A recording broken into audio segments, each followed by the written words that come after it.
함께 볼 하나님의 말씀은 마태복음 14장 22절에서 36절의 말씀입니다. 마태복음 14장 22절에서 36절의 말씀, 하나님의 말씀으로 알고 우리 마음을 다하여 함께 읽도록 하겠습니다. 교독하시겠습니다. 22절입니다. 예수께서 즉시 제자들을 재촉하사 자기가 무리를 보내는 동안에 배를 타고 앞서 건너편으로 가게 하시고 기도하러 올라갔습니다. 저물매 거기 혼자 계시더라. 배가 이미 육지에서 수울이나 떠나서 바람이 거스름으로 물결로 말미암아 고난을 당하더라.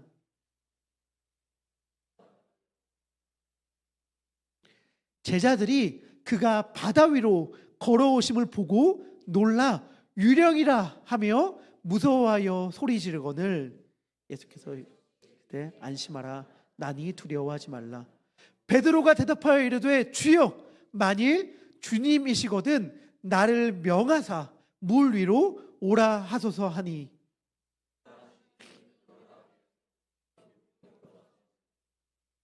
바람을 보고 무서워 빠져가는지라 소리질러 이르되 주여 나를 구원하소서 하니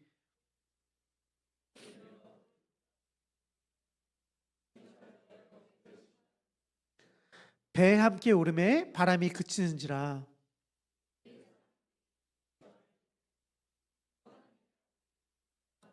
그들이 건너가 게네사렛 땅에 이르니 그곳 사람들이 예수이신 줄 알고 그 근방에 두루 통지하여 모든 병들 예수께 데리고 와서 함께합니다. 다만 예수의 옷자락에라도 손을 대게 하시기를 간구하니 손을 대는 자는 다 나음을 얻으니라. 아멘. 지난 한 주 여러분들은 왕궁의 잔치와 빈들의 잔치 어디에 참여하셨습니까? 헤롯의 잔치와 예수님의 잔치 어디가 여러분들의 마음을 더 끌리는 장소였나요? 여러분, 빈들에 가면 아무것도 없을 것 같죠? 그래서 우리를 책임질 수 있는 것들이 아무것도 없을 것 같죠? 그래서 우리는 빈들로 가고 싶지 않아요. 거기 가봤자 먹을 것도 없고 우리들에게 줄 것도 없으니까 거기 가면 나만 손해볼 것 같아요 라고 하면서 가고 싶지 않아요. 그런데 헤롯의 잔치는 다르죠. 거기 가면 먹을 것도 많고 마실 것도 많지만 무엇보다도 누가 있어요? 힘 있는 사람들이 있죠. 거기 가면 내 얼굴이라도 한 번 더 보이면 나에게 무언가 잘해줄 만한 사람들, 내가 무언가 일을 할 때 도와줄 것 같은 사람들이 그 잔치에 있단 말이에요. 그래서 우리는 빈들보다 왕궁에 가고 싶어 합니다. 하지만 기억하시죠? 왕궁의 잔치는 화려해 보였으나 두려움으로 가득 찬 잔치였고 그 두려움은 결국엔 하나님의 사람의 죽음을 낳았습니다. 빈들의 잔치는 아무것도 없어 보였지만 거기에 예수님이 계셨어요. 그리고 그 예수님이 거기에 모인 모든 무리를 배부르게 합니다. 배부르게 할 뿐만이 아니라 12바구니나 남게 하세요. 여러분, 예수님이 계신 곳이면 가면 되는 거예요. 아무리 화려해 보인다 하더라도, 아무리 나에게 장밋빛 미래를 약속해 주는 것처럼 보인다 하더라도 그곳 가운데 예수님이 안 계시다면, 하나님의 약속이 없다면 가면 안 됩니다. 하지만 초라해 보이고 없어 보이는 곳이라 하더라도 예수님이 그곳 가운데 계시면 나아가세요. 그곳에 가시면 예수님이 우리를 배불리 먹이실 줄 믿습니다. 그것이 오병이어의 기적이잖아요. 오늘 본문은 오병이어 기적 그 다음에 펼쳐진 이야기입니다.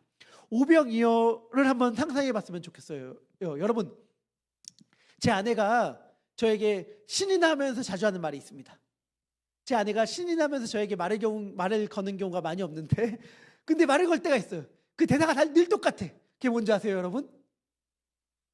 이거 얼마 주고 샀는지 알아? 이 말 할 때 막 눈이 반짝여. 막 눈이 반짝이면서 이거 얼마 주고 샀는지 알아? 막 이렇게 자랑해요. 그래서 뻔하죠 뭐. 되게 좋은 물건을 되게 저렴하게 샀을 때에 사실은 우리 되게 행복해 하잖아요. 그리고 맛있는 식당에 갔어. 배부르게 먹었어. 근데 딱 체크를 받았는데 금액이 내 예상한 것보다 적어요. 그럼 우리 기분이 되게 좋아지잖아요. 그러면서 와, 이 정도 가격에 우리 진짜 맛있게 배불리 먹었어 하면서 우리 되게 좋아하잖아요. 여러분 생각해봐요. 좋은 물건을 저렴한 가격에 싸도 행복해지면서 자랑하고 싶어져요. 맛있는 음식을 배불리 먹었을 때 그 가격이 우리의 생각보다 적게 나왔으면 되게 행복해져요. 그러면서 막 이야기하고 싶어져요. 그런데 여러분, 물고기 2마리와 보리떡 5개로 5,000명이 먹었어요. 5,000명이 아니라 2만 명이 먹었을 수도 있어요. 그리고 12바구니나 남았어요. 이거 얼마나 흥분되는 경험입니까? 얼마나 자랑하고 싶은 경험입니까? 야, 그때 보리떡 5개와 물고기 2마리로 이렇게 많은 사람들이 먹었다니까? 이라고 말하면서 엄청나게 자랑하고 싶었을 겁니다. 그런데 여러분, 보리떡 5개와 물고기 2마리로 남자만 5,000명이 먹고 12바구니나 남았다는 것보다 더 놀라운 기적이 뭔지 아십니까? 그거보다 더 놀라운 기적은 거기에 참여하고서도 그 보리떡과 물고기를 먹은 사람들이 조금도 바뀌지 않았다는 사실이에요. 그게 우리들이죠. 그러니까 너무 놀라운 기적인데, 더 기적은 뭐냐면 그 기적을 체험했는데도 그 기적이 자신의 개인의 삶을 조금도 바꾸지 못해. 그 위대하고 놀라운 기적을 경험했는데 그 위대하고 놀라운 기적이 내가 주위 사람들에게 조금 더 자비롭게 행동하거나, 조금 더 예수님을 신실하게 믿거나, 조금 더 미래에 대한 염려를 덜하거나 하는데 조금도 영향을 끼치지 못해요. 너무 놀랍지 않습니까? 왜 그럴까? 왜 그랬을까? 이거 성경 이야기를 보면 결국에 이 무리들이 예수님을 어떻게 대하는지를 성경이 우리들에게 알려주므로 이 기적이 그들의 삶을 조금 더 바꾸지 못했다는 걸 우리 너무 잘 알 수 있어요. 그거 왜 그랬을까요? 우리들의 삶을 돌이켜봐야겠죠. 우리도 그러니까. 저는 이거에 대한 답을 이렇게 한번 정리해 봤어요. 공동체적 기적이 개인의 경험으로 이어지지 못했기 때문에. 공동체적으로는 엄청나게 큰 은혜를 경험했습니다. 그러나 그것이 개인에게 이어지지 못했어요. 근데 이게 사실 우리가 많이 경험하는 거죠. 예배 때 특별히 뭐 선교 대회다, 부흥 집회다, 사경회다 라고 하는 집회, 찬양 집회다 하는 집회에 참여하면 막 엄청나게 은혜를 받고 가슴이 뜨거워지기도 합니다. 교회적으로 선한 일을 할 때 함께 동참하면 괜히 보람이 되기도 하고 내가 뭔가 한 것 같은 뿌듯한 마음을 느끼기도 해요. 하지만 뭔가 아쉽죠. 그것이 나 개인의 삶 가운데 영향을 끼치지 못하는 것 같거든요. 특별히 옆에 있는 누군가는 엄청나게 바뀐 것 같아.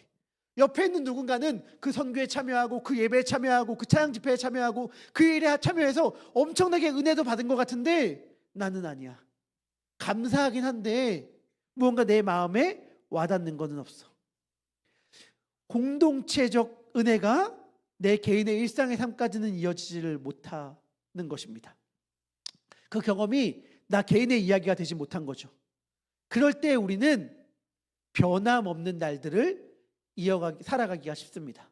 우리에게 필요한 것은 무엇이냐면 공동체의 은혜의 경험이 나 자신의 개인의 삶과 연결되어야 한다는 거예요. 예수님은 우리 모두를 위해 오셨지만 나 한 사람을 위해 오셨잖아요. 하나님의 일하심이 나 개인을 위한 거라는 것. 하나님께서 나 한 사람을 위해 이 땅 가운데에 예수님을 보내어 주셨다는 믿음의 고백. 그 고백이 있을 때에 비로소 그때에 신앙의 불꽃이 탁 튀고 신앙의 불길이 일어나기 시작하는 것이거든요. 그래서 더 이상 이게 전반적으로 여러분들을 향한, 우리를 향한 이야기입니다가 아니라 나를 향한 이야기구나, 나 개인을 향한 말씀이구나 라고 하는 게 되는 순간 그때부터 변화는 일어나는 것입니다. 오병이어 공동체적 기적을 행하시자마자 예수님은 조금 이상한 행동을 하십니다. 마태복음 14장 22절의 말씀인데요, 우리 같이 읽도록 하겠습니다. 읽겠습니다. 시작. 예수께서 즉시 제자들을 재촉하사 자기가 무리를 보내는 동안에 배를 타고 앞서 건너편으로 가게 하시고. 아멘. 이 행동이 왜 이상한 행동인가? 이때 성경은 이렇게 기록하잖아요. 제자들을 재촉하사. 이때 재촉하다는 말은 어떤 뜻이냐면 억지로, 강제로 무슨 행동을 하게 하다, 이런 뜻이에요. 그러니까 제자들을 강제로, 억지로 예수님이 무리에서 떼내서 배를 타고 건너편으로 가게 하셨어요. 왜 그러셨을까요? 왜 예수님이 억지로 제자들을 그렇게 떠나가게 하셨을까요? 요한복음을 보면 분명한 그 이유를 알 수 있고 오늘 마태복음에도 그 힌트가 나옵니다. 왜냐? 당시 모든 무리들이 오병이어의 기적을 체험하자마자 예수님을 왕으로 삼으려고 했거든요. 예수님을 왕으로 삼기만 하면 먹고 살 걱정은 없겠다. 예수님을 왕으로 삼기만 하면 우리 미래를 더 이상 염려하지 않아도 되겠다라고 하면서 예수님을 왕으로 삼으려고 하는 분위기가 막 형성되기 시작했어요. 무리들이 막 들썩이기 시작했고 흥분되기 시작했고 제자들도 덩달아 흥분하기 시작했습니다. 뭔가 되는 거 아니야? 우리 예수님 이제 뭔가 이루는 거 아니야? 라고 하는 막 들썩이는 흥분감이 막 일어나기 시작하자 예수님은 제자들을 그 흥분으로부터 분리시켜야 할 필요성을 느끼신 거예요. 왜냐하면 예수님은 그러기 위해 이 땅 가운데 오신 게 아니거든요. 예수님은 왕으로 이 땅 가운데 오셨습니다. 그러나 예수님이 왕이신 나라는 이 세상 나라가 아니었어요. 지금 한국에 투표가 이제 곧 있나 봐요. 그래서 막 열심히 사람들이 선거 운동을 하려고 하는데 여러분, 한 자리를 차지하려고 하는 사람들의 가장 대표적인 모습이 뭐죠? 한 명이라도 더 만나려고 하는 거잖아요. 한 명이라도 더 악수하려고 하고 한 명이라도 인사하려고 하고. 제가 잘 모르는데 이런 말 하더라고요. 한 사람도 악수 안 한 걸 나중에 떨어지면 두고두고 후회한다. 나중에 떨어졌을 때 한 사람이라도 만날 걸 이걸 후회한다고 하더라고요. 예수님이 만약에 민족의 지도자가 되려면 한 사람 왕이 되려면 어떻게 해야 돼요? 한 명이라도 더 끌어모아야죠. 뭔가 물이 들어올 때 노를 저어야죠. 사람들이 막 몰려들 때에 더욱 데리고 오십시오. 혼자 오지 말고 이웃들, 가족들, 친구들 다 데리고 오세요 라고 말해야 되는데 예수님은 그때에 그 사람들을 피해서 홀로 산으로 가십니다. 왜? 하나님을 만나기 위하여. 자신이 이 땅 가운데 왜 왔는지를 기억하고 잊지 않기 위하여 예수님은 그러한 분위기가 형성되었을 때에 홀로 산으로 가시고 자신의 사랑하는 제자들은 그러한 분위기로부터 떨어뜨려서 분리시키셔서 바다를 타고 건너편으로 가라고 하십니다. 우리 마태복음 14장 23절의 말씀입니다. 우리 같이 읽도록 하겠습니다. 시작. 보내신 후에 기도하러 따로 산에 올라가시니라. 저물매 거기 혼자 계시더니. 아멘. 예수님은 홀로 산에서 기도하셨습니다. 이 혼자 기도하시는 예수님은 구약의 모세를 떠올리게 해요. 왜냐하면 구약의 모세도 이스라엘 백성들이 밑에 많이 있는데 그들을 두고 하나님을 만나기 위하여 혼자 산에 올라갔거든요. 그런데 모세가 산 위에 올라갔을 때에 일어났던 일이 있어요. 무슨 일이냐? 모세가 산 위에 올라가자 산 아래의 이스라엘 백성들이 불안해하기 시작합니다. 모세 어디로 갔어? 모세 언제 내려와? 우리를 앞으로 누가 인도하지? 우리를 인도할 신을 만들면 좋겠어 라고 하면서 불안해하다가 그 불안감이 황금 송아지를 만들게 되거든요. 그게 모세가 산 위에 올라갔을 때 이야기예요. 예수님이 홀로 산 위에 올라가셔서 기도할 때도 동일한 일들이 펼쳐집니다. 제자들이 그때 예수님 없이 배를 타고 가다가 풍랑을 만나거든요. 그래서 두려워해요. 하지만 여러분 기억해야 돼요. 출애굽기에서 예수님도 모세도 마찬가지였지만 제자들은 지금 배에 탔는데 제자들이 배에 탄 이유가 뭐죠? 배에 탄 이유. 제자들이 배에 탄 이유는 예수님이 억지로 배에 태우셔죠. 그러면 배에서 파도를 만나면서 나를 죽일 것 같은 풍랑을 만나면서 제자들은 뭘 생각해야 돼요? 예수님 말씀 괜히 들었다. 예수님 말씀 들었더니 내가 이 고생하는구나. 내가 타기 싫었는데 예수님이 억지로 배를 태워가지고 내가 이 고생을 하네? 라고 생각할 수도 있지만 반대로 생각할 수도 있죠. 제가 교회 개척을 했는데 지금 너무 행복하게 목회를 하고 있지만 만약에 큰 어려움이 찾아온다고 해봐요. 그런데 하나님이 저보고 교회 개척하라고 해서 개척했거든요. 너무 어려운 거야. 그래서 기도하죠. 예수님, 하나님, 저 교회 개척 왜 하라고 했어요? 이렇게 고생할 거면 이렇게 이야기할 수 있는 거겠죠. 하나님이 이 사람이다 라고 해서 결혼했습니다. 하나님이 하나 되게 하신 것을 사람이 나눌 수 없다 라는 말씀 붙들고 결혼했는데 너무 힘들어. 너무 고생이야. 하나님, 이렇게 고생할 거면 왜 이 사람이랑 결혼시켰습니까? 라고 기도할 수 있겠죠. 근데 여러분, 다르게 생각할 수도 있는 거예요. 뭐예요? 내가 가라고 했으면 내가 책임질게. 내가 배를 타고 풍랑을 가라고 했으면 내가 책임질 거야. 내가 하라고 한 것 순종한 그 일은 내가 책임질 테니까 걱정하지 마. 예수님이 이렇게 말씀해 주시는 거예요. 제자들이 두려워했던 이유는 폭풍 때문이 아니었습니다. 제자들이 두려워했던 이유는 예수님이 누군지 몰라서였어요. 우리들이 지금 두려워하는 이유는 삶의 고난과 파도가 너무 거세서가 아닙니다. 우리들이 두려워하는 이유는, 우리들이 힘들어하는 이유는 예수님이 누군지 몰라서입니다. 오병이어의 예수님이 아직 나의 예수님이 되지 못했기 때문이에요. 다시 제자들의 상황을 좀 더 자세히 들여다봤으면 좋겠습니다. 우리 14장 24절인데요. 제가 한번 읽어볼게요. 이런 상황이에요. 배가 이미 육지에서 술이나 떠나서, 수리가 얼마야? 라고 할 때 요한복음은 정확한 거리를 기록하고 있는데 마태복음은 기록하지 않아요. 그 이유가 분명히 얼만큼 떨어졌는지가 중요한 게 아니라 마태가 이야기하고 싶은 건 이거예요. 더 이상 돌아갈 수 없을 때까지 갔다예요. 배를 타고 다시 출발점으로 돌아올 수 없을 지점까지 갔다라는 걸 얘기하고 있는 거거든요. 술이나 떠나서 막 가고 있는데 바람이 거슬러 물결로 말미암아 고난을 당하니라고 되어 있습니다. 당시 갈릴리 호수는 지형이 밤에 갑작스러운 돌풍이 일어나기 좋은 지형이었대요. 왜냐하면 호수가 바다보다, 해수면보다 약 200m나 낮은 데다가 주변에 높은 산들, 헤르몬산 같은 높은 산들이 많았기 때문에 산에서 내려오는 차가운 공기와 호수의 따뜻한 바람이 만나서 밤에 돌풍이 막 많이 일어났다고 해요. 그래서 지금 풍랑이 일어난 거죠. 이때 고난을 당했다라는 말을 마태가 쓰는 표현이 뭐냐면 고문을 당하다입니다. 그러니까 고난을 당했다는 말의 사전적인 뜻은 고문을 당하다예요.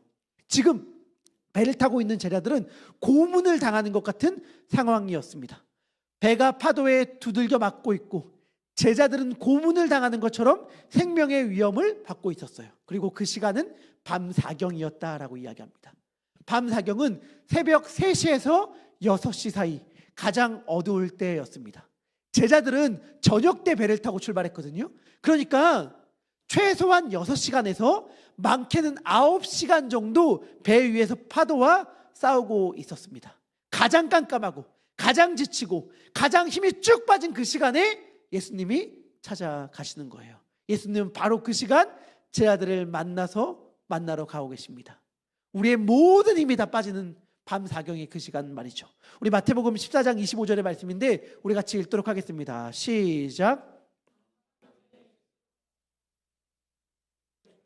아멘. 그 장면을 한번 상상해 봤으면 좋겠어요. 새벽 3시가 넘었습니다. 깜깜합니다. 오늘처럼 가로등 등불이 있는 것도 아니에요. 자동차 헤드라이트가 있는 것도 아니에요.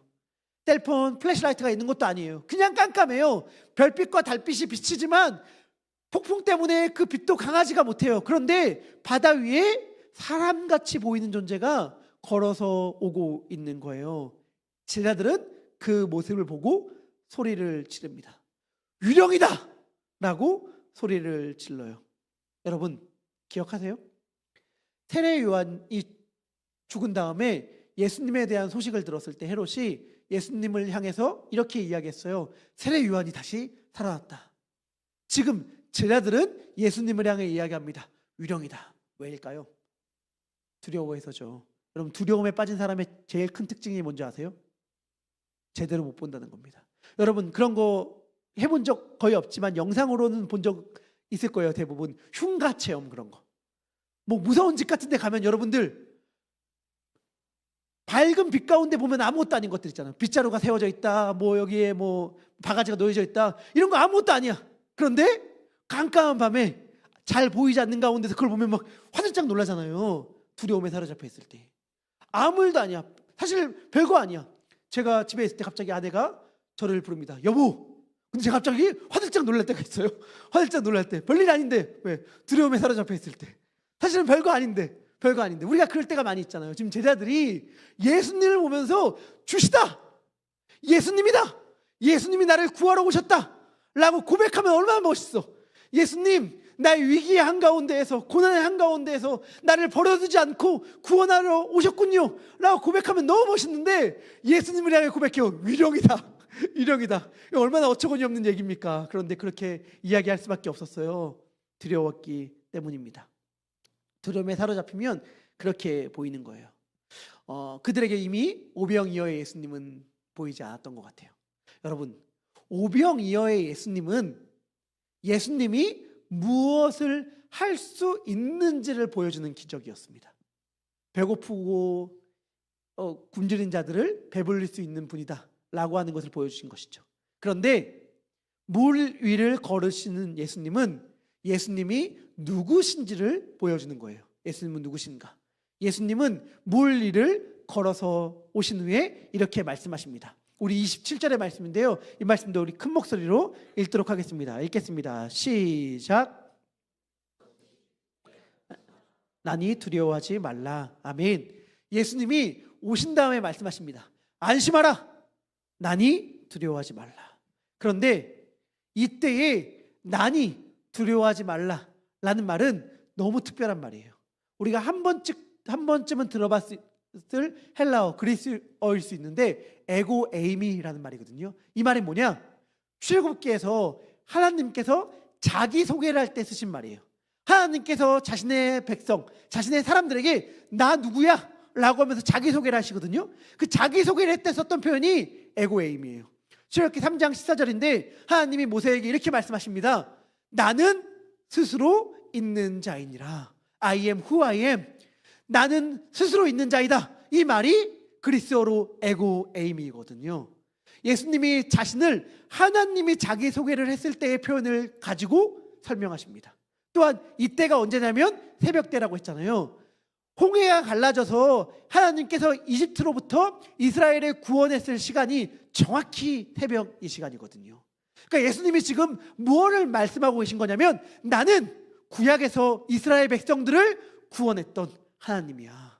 나는 여호와 하나님이란 존재야 라고 예수님이 말씀하시는 것입니다. 예수님은 하나님으로 자기를 드러내고 있는 거예요. 그때 베드로가 베드로답게 고백하죠. 28절인데 베드로가 그 예수님에게 이렇게 이야기합니다. 베드로가 대답하여 이르되 주여, 만일 주님이시거든 나를 명하사 물 위로 오라 하소서. 예수님, 만약 예수님이시라면 나를 명하사 물 위로 오라고 하십시오. 이 말은 테스트가 아닙니다. 유령인 줄 알았는데 예수님 맞아요? 사람이면 뭐 하고 귀신이면 뭐 해라 뭐 이렇게 말하듯이 예수님이냐 유령이냐 이렇게 질문하는 게 아니에요. 말씀드렸잖아요. 예수님이 하나님으로 자신을 드러냈다고. 그러니까 베드로는 지금 뭐라고 이야기하는 거냐면, 예수님, 지금 말씀하신 분이 정말 구약의 하나님이 맞으시다면, 바다를 갈라 마른 길처럼 걷게 하신 분이 맞으시다면, 그리고 욥기와 시편에서 이야기하는 것처럼 바다의 자리를 펴시고 바다에 앉으실 수 있는 분이 맞으시다면 저로 하여금 물 위를 걷게 하여 주시옵소서 라고 고백하는 것이고, 그런 베드로를 향해 예수님은 내게로 오라 라고 말씀하십니다. 내가 누군지 보여주겠다고 하는 것이죠. 너의 말처럼 내가 바다를 가르고 바다 위에 자리를 펴 앉았던 분이라는 사실을 보여주겠다라고 예수님은 이야기하시는 것입니다. 베드로를 향해 내게로 오라고 이야기해요. 그리고 베드로가 내립니다. 배에서 내려 물 위를 걸어가요.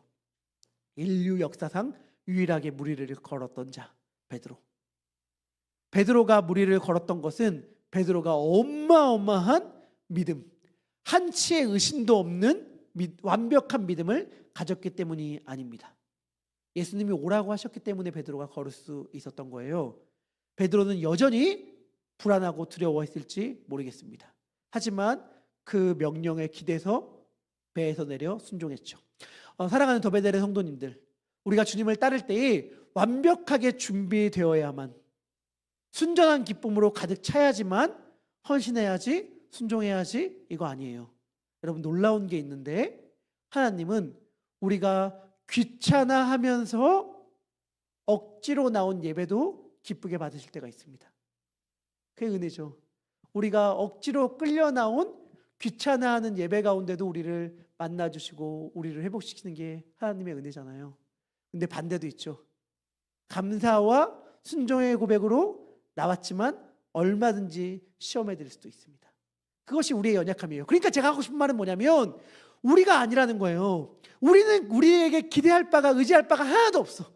우리가 아니라 우리가 의지할 바는 우리에게 변함없는 신실함으로 말씀하시는 예수님의 말씀입니다. 믿음은 100대 0이 아니에요. 믿으면서도 의심할 수 있고 확신하면서도 두려워할 수 있습니다. 베드로가 배에서 내릴 때에 의심이 전혀 없었을까? 아니에요. 아마 있었을 겁니다. 하지만 그 명령에 순종하며 내렸고 그게 믿음이고 그 믿음이 베드로로 하여금 무리를 걷게 했습니다. 두렵고 불안하고 의심까지 들지만 주님의 말씀에 순종할 때에 주님은 우리로 하여금 무리를 걷게 하십니다. 베드로는 그렇게 무리를 걸어요. 근데 무리를 걷다가 그만 그의 시선이 예수님으로부터 바람으로 옮겨집니다. 여러분, 바람이 갑자기 세진 게 아니에요. 바뀐 것은 바람이 아닙니다. 바뀐 것은 베드로의 시선이죠. 바람은 처음부터 불고 있었습니다. 순간 베드로의 마음이 내게로 오라 라고 하는 예수님의 말씀보다 일렁이는 파도를 더 신뢰했습니다. 예수님의 약속보다 자신의 두려움을 더 믿었던 거죠. 그래서 순간 그 믿음이 그에게 현실이 되었습니다. 그 믿음이 그에게 현실이 되어 그는 바닷속으로 빠져들어가요. 그때 그는 간절히 기도합니다. 성경에 나오는 가장 짧고 가장 간결하나 가장 능력 있는 그 기도, 성경에 나와 있는 가장 파워풀한 그 기도를 베드로는 예수님께 드려요. 그 기도가 뭐죠? 주여 나를 구원하소서. 주여 나를 구원하소서.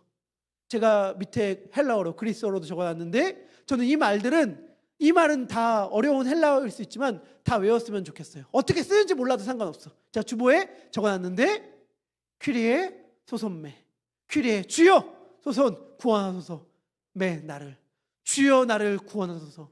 이 간절한 기도 한마디 올렸고 예수님은 그 기도를 듣자마자 즉시 손을 내미셨습니다. 예수님이 즉시 손을 내밀어 그를 붙잡고 이르시되, 예수님은 믿음이 충분해질 때까지, 그가 의심 없는 믿음으로 성장할 때까지 기다리지 않으셨어요. 믿음 없이 드리는 기도, 아니 믿음이 없어 바다에 빠지는 연약한 자의 기도를 주님은 들으시고 즉시 손을 내밉니다. 여러분, 즉시라는 말 있잖아요. 즉시라는 말은 마태의 말이 아니에요. 마가는 즉시라는 표현을 너무 좋아하거든요. 근데 마태는 즉시라는 표현을 그렇게 좋아하지 않아요. 마태복음 전체 28장 가운데 즉시라는 단어가 12번, 많이는 13번까지 사본마다 차이가 있어서 나온다고 봐요. 28장 전체 가운데 12번, 13번 나오는 건 많이 나오는 거 아니에요. 마가복음은 16장 가운데 40번 넘게 나오거든요. 그러니까 즉시라는 말은 마태가 좋아하는 표현은 아니야. 그런데 베드로가 무리를 걷다가 빠지는 사건에서 즉시라는 말을 3번이나 사용합니다. 굉장히 압축적으로 밀도 있게 사용해요. 무슨 말이냐? 여러분, 베드로의 입장에서 보면 예수님 지각하신 거예요. 밤 사경 새벽 3시에서 6시 가장 늦은 그 시간, 6시간 아니 9시간 동안 분투하며 있을 때 예수님 안 왔잖아요. 베드로의 입장에서는 예수님 완전 지각. 그리고 마태의 입장이 아니라 우리의 입장에서도 예수님은 얼마나 많이 지각하십니까? 그렇죠? 지금은 응답해 주셔야만 해. 지금은 일하여 주셔야만 해. 지금은 이 문제가 해결돼야만 해. 지금은 하나님이 일하셔야만 해. 라고 하는 그 순간에도 예수님은 여전히 늦장을 피운단 말이에요. 그래서 우리에게 예수님은 언제나 어떤 분이에요? 지각하시는 예수님, 늦장 피우시는 하나님, 우리에게 경험될 때가 얼마나 많은지 모르겠어요. 그런데 마태는 알려주는 거예요. 뭘 알려주냐? 예수님에게 지각은 없다. 그건 우리들의 차원의 이야기지 예수님에게 지각은 없습니다. 예수님은 언제나 즉시. 무슨 말이냐면 우리가 가장 필요한 그 시간에, 우리가 가장 주님이 있어야만 하는 그 시간에 조금도 지체 없이 바로 손을 내미시는 분이 예수님이라는 것입니다. 예수님은 그 순간 즉시 손을 내미셔서 베드로의 손을 붙잡고 그때에 예수님은 베드로의 예수님이 되었습니다. 오병이어의 기적 베드로도 참여했거든요. 그런데 오병이어의 기적에 참여했을 그때는 수많은 사람들의 손을 잡아줬던 예수님의 손이었어요. 그러나 지금 이 순간 예수님의 손은 오직 베드로만을 향한 손이었습니다. 베드로만 붙잡은 손이었어요. 그리고 그 순간 베드로에게 예수님은 나의 예수님이 되었습니다. kyrie 소손매, 우리가 예수님을 향하여 뛰어들고 그로 인해 위험에 빠질 때에 드리는 그 기도, 그 기도가 예수님을 나의 예수님으로 경험하게 합니다. 그리고 그 경험 후에 사람들이 함께 이렇게 고백하죠. 아마 당시의 배는 15명 정도가 탈 수 있는 배였다고 하는데 예수님의 제자들이 한 배에 타고 있었을 것입니다. 그 배에 있던 사람들은 아마도 예수님의 제자들이었을 텐데 그들이 이렇게 고백합니다. 마태복음 14장 33절인데요. 우리 같이 읽도록 하겠습니다. 읽겠습니다. 시작. 진실로 하나님의 아들이소이다. 아멘. 배에 있는 사람들이 예수님을 향해 고백합니다. 진실로 하나님의 아들이십니다. 오병이어 때는 사람들이 예수님을 왕으로 삼으려고 했어요. 그런데 물 위를 걷는 기적 후엔 사람들이 경배하며 예수님을 하나님의 아들, 곧 하나님이라고 고백합니다. 예수님께서 에고에임이 하나님의 이름으로 오셨기 때문이에요. 하지만 동시에 베드로의 고백이 확장된 것이죠. 여러분, 베드로도 그렇고 배에 타 있는 사람들도 그렇고 이들은 완벽한 믿음을 가진 자들이 아니었어요. 풍랑에 두려워했고 예수님을 향해 유령이라고 외쳤고 바람을 보고 무서워하며 바다에 빠졌다가 건짐을 받은 자들이 이들이었습니다. 이 모든 것을 경험한 후에 한 고백, 엉망진창을 지나온 다음에 한 고백이 당신은 진실로 하나님의 아들이십니다 하는 고백이에요. 그리고 그들은 건너가서 게네사렛 땅에 이르죠. 그들이 도착한 게네사렛 땅, 갈릴리 땅인데 게네사렛이라는 말은 수금, 하프 이런 뜻이에요. 그러니까 땅 모양이 수금의 모양과 비슷해서 그렇게 별명이 붙여졌습니다. 결국에는 그 땅에 도착했어요. 예수님이 가라고 하시면 예수님은 도착하게 하십니다. 예수님이 행하라고 하셨으면 예수님은 이루십니다. 폭풍이 있었고 바다에 빠지는 일이 있다 하더라도 예수님이 하라고 말씀하시면 하는 거예요. 그리고 도착한 그곳 가운데 무슨 일이 일어나는가? 그곳 사람들이 다 예수님을 알아봐요. 그래서 병든 사람, 아픈 사람들을 다 예수님께 데리고 옵니다. 36절입니다. 다만 예수의 옷자락에게라도 손을 대시기를 간구했다. 그리고 손을 대는 자는 다 나음을 얻었다. 제가 생각해봤어요. 옷자락이라고 하는 건 저 지금 갖고 있는 옷의 끝을 말하는 게 아니에요. 당시 유대인들은 옷술이라고 해서 옷에 이렇게 길게 줄이 나와 있었거든요. 그러니까 우리로 따지면 저는 좀 이런 표현이 더 맞는 것 같아. 그의 옷 실밥 하나, 옷에 실오라기 한 가닥 만지면 나음을 입는다. 이렇게 믿고 만졌다는 것입니다. 여러분 질문할게요. 예수님의 옷에 실오라기 하나라도 만지면 나을지 몰라, 아니 나을 거야 라는 믿음을 가지고 옷에 손을 댔던 사람들, 그 사람들의 그 믿음은 어디서부터 왔을까요? 어디서부터 왔을까요? 동일한 믿음을 가졌던 사람이 그 전에 있었죠.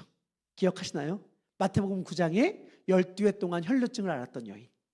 이 여인이 12회 동안 12년 동안 혈루증을 앓다가 예수님의 옷자락에라도 손을 대면 날 거라는 믿음을 가지고 옷자락에 손을 댔습니다. 그 순간 어떤 일이 펼쳐지죠? 딸아 안심하라, 내 믿음이 너를 구원하였다 하시니 여자가 즉시 구원을 받으니라 라고 하는 기적이 이미 있었습니다. 이 여인의 이야기는 아마도 널리 퍼졌을 거예요. 그리고 게네사렛 사람들의 귀에도 들어갔을 것입니다. 한 사람의 경험이 다수의 경험으로 확장된 것입니다. 전 여기서 하나의 흐름을 발견했어요. 오병이어의 경험은 다수가 경험한 기적이었죠. 그런데 그 후에 베드로가 물 위를 걷는 개인적인 경험을 합니다. 빠졌다가 건징을 받는, 예수님의 손을 붙잡은 개인적 경험을 하죠. 그리고 베드로의 개인의 경험이 배에 있던 모든 사람의 고백으로 확장되죠. 당신은 하나님의 아들이십니다. 무슨 말이냐? 다수가 기적을 경험하고 기적을 경험했던 다수 가운데 한 사람이 1대1로 예수님을 만나고 1대1로 예수님을 만난 한 사람으로 인하여 다시 다수가 예수님을 고백하게 되고 경험하게 되는 그 흐름 말이죠. 많은 사람들의 병고침을 얻었습니다. 그런데 그 중에 한 사람, 한 여인이 1대1로 예수님을 만나요. 1대1로 예수님을 만난 그 경험을 하자 다시 그 여인의 경험이 많은 사람들에게로 확장돼요. 저는 이게 하나님의 일하심의 방법이구나, 하나님의 일하심의 방향이구나 라는 걸 알게 되었습니다. 예배 가운데 많은 사람들이 함께 은혜를 받습니다. 은혜를 받다가 한 사람이 예수님을 만나는 거예요. 그게 나죠. 내가 은혜를 받잖아요. 내가 예수님을 만나고 예수님을 경험하잖아요. 그러면 그것이 또 우리의 가족에게로, 이웃에게로, 교회에게로 확장되는 거예요. 저는 이 흐름이 우리 더베델 교회 안에도 있기를 소망합니다. 모든 공동체가 함께 은혜를 받고 그 은혜가 한 사람이 하나님을 만나는 사건이 되고 그 사건이 다시 공동체로 확장되기를 꿈꿉니다. 그런데 여러분 중요한 게 있어요. 그러기 위해서는 뛰어내려야 합니다. 믿음의 도약이 있어야 해요. 완벽한 믿음이 아니어도 됩니다. 의심이 있어도 돼요. 될까라고 생각해도 됩니다. 중요한 건 그런 생각을 하느냐 안 하느냐가 아니에요. 중요한 건 뛰어내리느냐 안 뛰어내리느냐 하는 것입니다. 그렇게 순종했다가 그렇게 결단했다가 믿음으로 뛰어내렸다가 내가 생각한 결과가 안 나면 어떡하죠? 그렇게 뛰어내렸는데 내가 기대한 대로 안 됐어요. 그럼 어떡하죠? 괜찮아요. 왜요? 예수님이 즉시 손을 내미시거든요. 믿음대로 딱 뛰어내렸는데 갑자기 일들이 다 안 돼. 믿음대로 결단했는데 갑자기 방해하는 세력들이 너무 많아. 믿음대로 결정했고 용서하고 사랑하고 희생했는데 내 예상대로 하나도 안 됐어. 괜찮아요. 그 순간 예수님이 자신의 손을 내미십니다. 두툼하고 선한 그 손. 우리가 요즘 큐티하고 있는 에스라와 함께 했던 하나님의 그 손. 그 손이 우리를 향해 내밀어지는 거예요. 그리고 그때 우리는 진정으로 나의 주, 나의 하나님을 경험할 수 있는 것입니다. 바로 그 순간 내 아내의 하나님이 나의 하나님이 되고 내 남편의 하나님이 나의 하나님이 되고 나의 어머니의 하나님이 나의 하나님이 되고 나의 아버지의 하나님이 나의 하나님이 되는 것. 그분의 하나님이, 그분의 예수님이 그분에게만 예수님, 그분에게만 하나님인 줄 알았는데 나에게도 하나님이고 나에게도 예수님이구나 라고 하는 것을 비로소 그 순간 깨달을 수 있는 거예요. 여러분, 예수님 믿으셔도 됩니다. 안심하라. 내니 두려워하지 말라. 주님 말씀하십니다. 내니 안심하라. 두려워하지 말라. 믿어도 된다 라고 말씀하세요. 믿었는데 망하면, 믿었는데 실패하면, 믿었는데 잘 안 되면요, 우리 베드로의 기도 있잖아요. 퀴리에 소선매, 주여 나를 구원하소서. 주여 나를 구원하소서. 우리가 이 기도를 주님께 올려드린다면 주님께서 그 순간 우리를 외면치 않으시고 주님의 손을 뻗으셔서 우리를 건져 주께서 약속하신 그 땅으로 인도하여 주실 줄 믿습니다. 우리 그러한 믿음을 가지고 함께 찬양하면 좋겠습니다. 우리 찬양할 때 우리의 마음을 담아서 주님이면 충분합니다. 주님 한 분이면 괜찮습니다. 내가 다른 것 두려워하면서 의심하면서 걱정하지 말게 하여 주시옵소서. 그리고 주님, 언제까지 누구의 하나님, 누구의 예수님이기 싫습니다. 이제는 나의 하나님, 나의 예수님이 되기를 소망합니다. 주님, 나 개인에게 찾아오셔서 오직 나만 향한 손을 내밀어 주시옵고 나 역시 오직 나만 향한 그 손을 붙잡는 은혜가 있게 하여 주시옵소서. 우리 함께 찬양하도록 하겠습니다.